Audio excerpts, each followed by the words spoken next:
ikangara lunyanini kwabi anyanina anyanina simboyo ikangara lunyanini.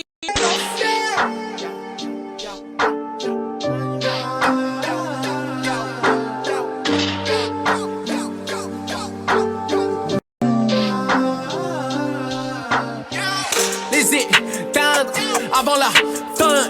Le ciel c'est comme on avait faim. En bas qui, il faut qu'on s'aime, même quand c'est Wow, quelle présentation. Je vous promets, j'étais pas prêt l'équipe. Quels sont vos objets insolites? On va commencer par le premier, le gongo. Le gongo. Tu marches avec ça là-bas au Kenya, les gens ils te disent oh putain, comme ça ils se mettent. Ah ouais, ils te laissent tranquille. C'est le chef des Maasai qui nous l'a offert.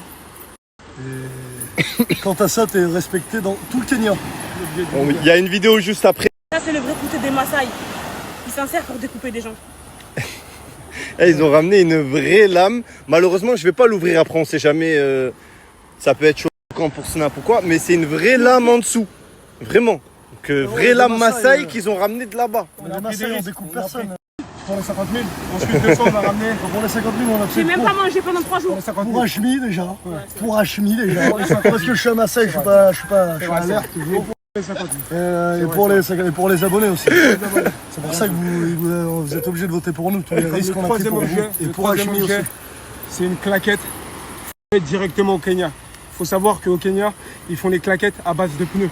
Et c'est un objet hyper mythique. Vous pouvez regarder Des claquettes à base de pneus. à base de pneus. Mais c'est vraiment des pneus en C'est dessous. vraiment des pneus de voiture qui recyclent et ils font des claquettes avec. Et ça, C'est c'est les seules super claquettes où mythique. tu peux mettre un Nike, tu tranches une gorge. Exactement. Une Ça tient claquette. bien ça. Ça tient bien, ça. C'est réel, on peut se guetter là. Enlève ta main. C'est réel. Ok, enlève ta main. Regarde. Tu mets, c'est des coups de couteau. Oh, tu mets un Nike avec ça. Bon, ils vous ont préparé une petite vidéo.